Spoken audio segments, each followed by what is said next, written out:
We've had 2.5 billion views of our digital content in the last 4 years.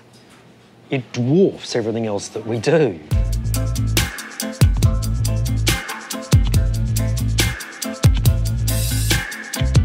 I think Triple J has done an extraordinary job over a long period of time. They are completely and utterly focused on their audience. These audiences are savvy. They know when they're being marketed to or advertised to. I think it boils down to 3 questions. Who are your audience? Where are they spending their time? And are you capturing their attention?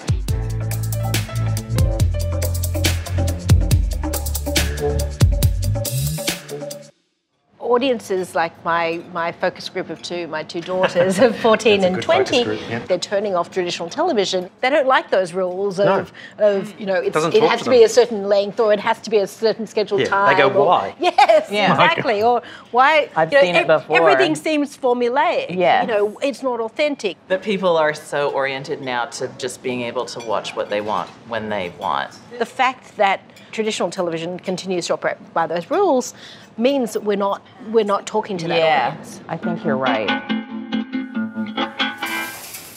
How do we make content that is also going to really resonate for people like your daughters? I think we're all doing a great job at the moment for certain demographics, as you've said. We do great on our digital content, but we don't do it for them in any other way. Is that a problem? And also you've got to recognise the audience is shifting.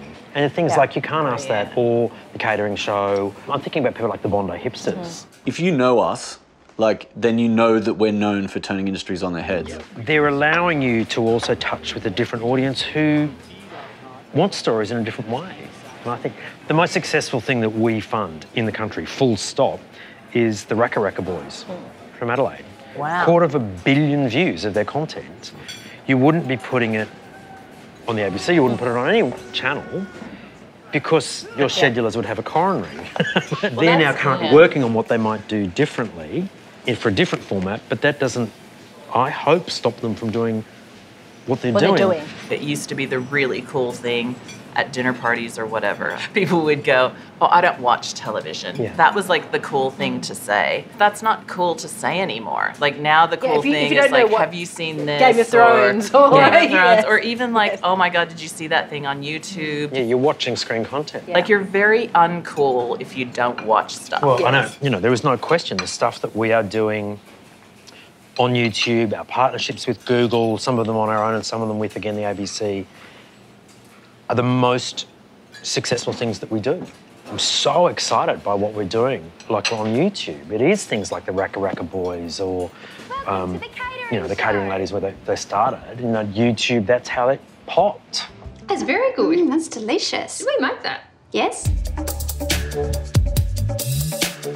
I mean, I was living in the UK and I actually put up half the money for Priscilla. And of course, at that point, the idea of these people on a bus in the middle of the desert was not like it is now.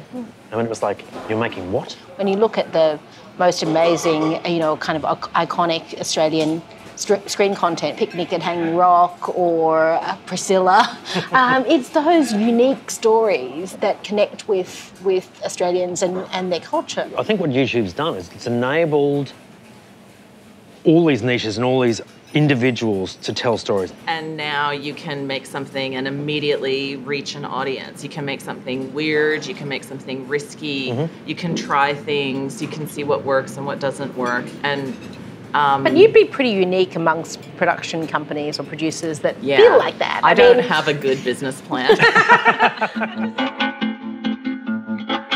It is 50-50 on the content that we're seeing coming through in terms of gender. But why is that you think that we are able to get gender equality in digital content? I guess the question is who's making the decisions about that? If you have gatekeepers who aren't representative of the general population, then you know, there are decisions that are made that aren't taking into account kind of all the diverse opinions you could, you know, have, or diverse content creators or whatever else. And I mean, I think the power of digital is there is no gatekeeper. You are the gatekeeper yourself. And you can find an audience wherever you want. And so I do think that there's something in and around that of who's making those decisions, who's making the commissioning decisions. And I think that kind of breaking down those walls where instead of asking people to come to us, come to iView, come to ABC One, come to Radio National, well, actually, why don't we go find you?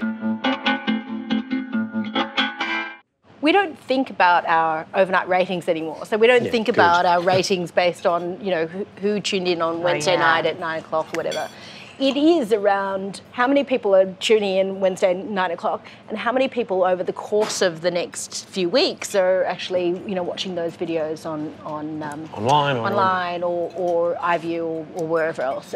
And then thinking about components of those. So one of the things we're doing with Gruen is we're breaking it into the pitch and breaking it into particular segments. What would Justin do? Yes, exactly. So how do we think about not just, you know, making people watch the entire show, but there's kind of special sections of that show. So see, that's great. Again, we think about it as on the basis of let's give people lots of choice. And that's what we all do online. You flick around. Yeah. I think Triple J has done an extraordinary job over a long period of time. They are completely and utterly focused on their audience. They really think about, you know, what does our audience care about in terms of current affairs? Well, that's when they started Hack. Like a Version is extraordinary content. Why don't we actually film it? Why don't we put it on YouTube? You know, you have things like the Mighty Car Mods who, you know, go to LA because Universal Studios flew them there to be part of the Fast and Furious 7 launch. We're heading to LA for just 48 hours for the Fast and Furious 7 trailer launch. Because they knew how big these boys were, you know, who started off breaking down their cars in their mum's driveways and putting it up on their own YouTube channel. They've got 3 million, 2 million, 3 million subscribers. Not viewers, subscribers. Variety recently, I don't know if you saw this, you know, they had the 10 most influential digital content creators. They had a big focus on it recently. And of the 10, 2 of them were Australian. Oh, really? So 2 of 10, that's pretty unbelievable, isn't it? The Raka Rakas and Troye Sivan. Like, if you walk around with somebody who is on television, you get people coming from everywhere and being excited and wanting selfies. If you walk around with somebody who's huge on YouTube, that doesn't happen. Do you think that'd be true if you walked down the street with Troye Sivan, or, you know? No. Yeah, that's the check. As somebody who stood in the rain for an hour before the Troye Sivan doors opened at the Horton Pavilion, I can tell you. If he walked down the street, He would get mobbed. he'd get mobbed. Yeah. I mean, some people say to us, oh, you're funding digital content like the way you used to fund short films.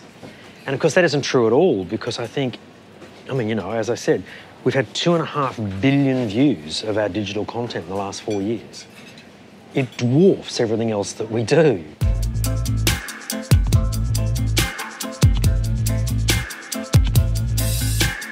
Look at that. The production's buying me dinner. I love it.